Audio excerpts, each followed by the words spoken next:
What's going on, everybody? This is an episode from the No Gimmicks Needed Wrestling podcast. Do you like podcasts and you want to see the full podcast? Make sure you check out the No Gimmicks Needed Wrestling podcast on all your podcast platforms, such as Apple Podcasts, Google Podcasts, Stitcher, Spotify, iHeartRadio, among many others. But you're listening to the episode right here on YouTube, so make sure you hit that like button and below, and make sure you hit the subscribe button to NC Studios and NC Level Up for all your gaming needs. This is the Nerd Coalition. Enjoy the show. AEW did Battle of the Belts 3 that took place Saturday, August 6th, 2022. But it was taped August 5th because we had a very rare Rampage, which the Rampage numbers has not been good so far. But I'm hoping that they can come back up because they need a better time slot, honestly. They need a better time slot, but also Rampage is not live, so it's like, whatever. But even still, we had other shows before that weren't live that could do well. It's just that you ask for somebody on a Friday night to, after watching, if they're a wrestling fan, after watching Smackdown, which is at 10 o'clock. Now, honestly, if there are people that they used to watch wrestling and be like, all right, we out to the club, because that's pre-gaming hours. You're saying to watch an extra hour of wrestling until 11 o'clock. And I'm like, yeah. Right now, 10 o'clock is the time where people... I don't know why they don't put it on that 7.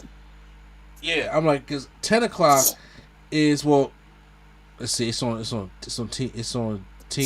right? TNT? Yeah, Raven Show TNT. 7 o'clock is a bad time slot for them on Fridays because of the different shows they got playing, or especially when it comes to basketball, with this basketball season and stuff. So, I mean, I know they had to switch it around. I know that this is the part of something I was talking about that what Tony Khan has to talk about to get more money. He needs more money to be, because it's hard to do a tape show and a live show in that week. And then, like I said, when Rampage doesn't do much changing, you can't really change the set or anything like that.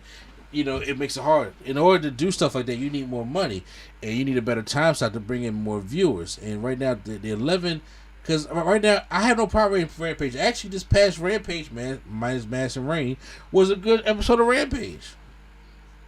Oh, Madison Rain is fighting Jade. Yeah, I hope she might get her ass beat. First of all, she came in as a coach. I'm like, look, I like the blind leading the blind. But anyway, now, that announcement was very weird, by the way. About Madison Rain being the coach? Yeah, because it was like, everybody was like, oh, it's, QT Marshall and this person and this person, and it's Madison Rain. She's here to lead to coach the women's division, and she has a daughter. I'm like, why is it in her?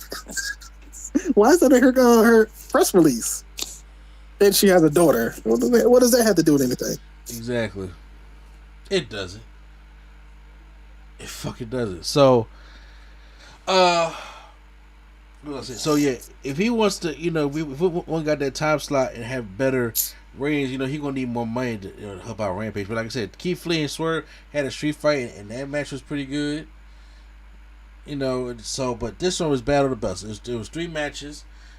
We had Wardlow taking on Jay Lethal for the TNT Championship. I thought the match was just fine. Lethal finding different ways to get out the powerbomb was hilarious to me. But Wardlow beats him with the powerbomb symphony, and then after the match, they attack him. But he fights back, and he low blows Satin Singh, and he's about to go give him a powerbomb. I think the payoff is they gonna tease that powerbomb and see if he can really get him up for a powerbomb. Because that man is huge. I think he can get him up for a powerbomb. I think Samson can help him out a little bit. Is it gonna be like that? Is it gonna be like that, or do you think it's gonna be? No, top rope. No, I don't think top rope. I think he can pull it off on the ground. But I'm saying, do you think it's gonna be like Kevin Nash?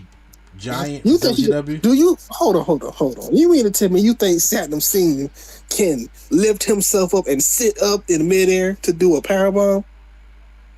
I don't know. That's what I'm saying. See, that's what I'm saying. So he don't have to be on the second row. I said, do you think it could be like a Kevin Nash Giant? Remember when Kevin Nash powerbombed the Giant for the first time in WCW?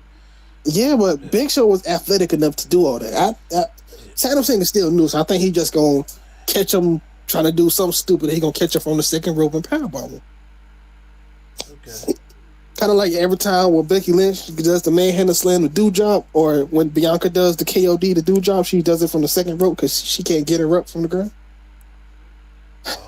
I think it'd be something like that. Oh wow, I ain't never paid attention to that. To be honest with you. Yeah, she don't pick her up from the ground when she does it at do drop. She does it from the second rope. Gotcha. Wow. Good observation.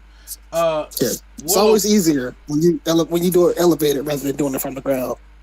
Okay, yeah. They brought a table in, and then Sam Singh chokes their Wardlow through the table. So that's how the segment ended with Jay Lethal holding the championship. I know people like Big Man. Can they do a move other than the choke slam, please? Other than the choke slam and the double hand choke slam, what other moves do Big Man do? The big boot. I'm not saying you got to do something, do a flip or something, but come on, man.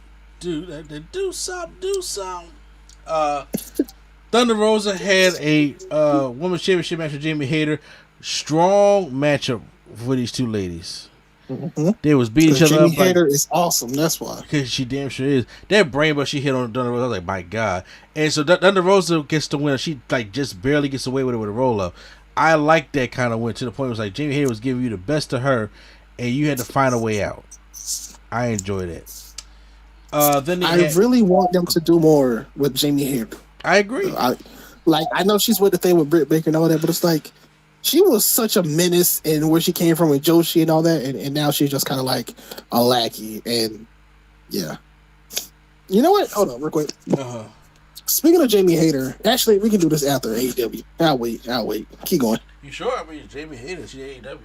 No, it's not about Jamie Hayter. It's like about Joshi. But we'll we can talk about Joshi, because this battle of belts ain't gonna be that long. There's only one more match into this.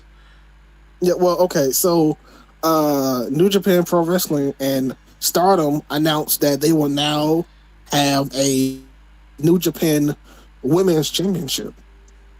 I did hear something about that. So now the New Japan women will be able to wrestle on the show with with Stardom, and that's going to be. Don't Stardom have their own belts already?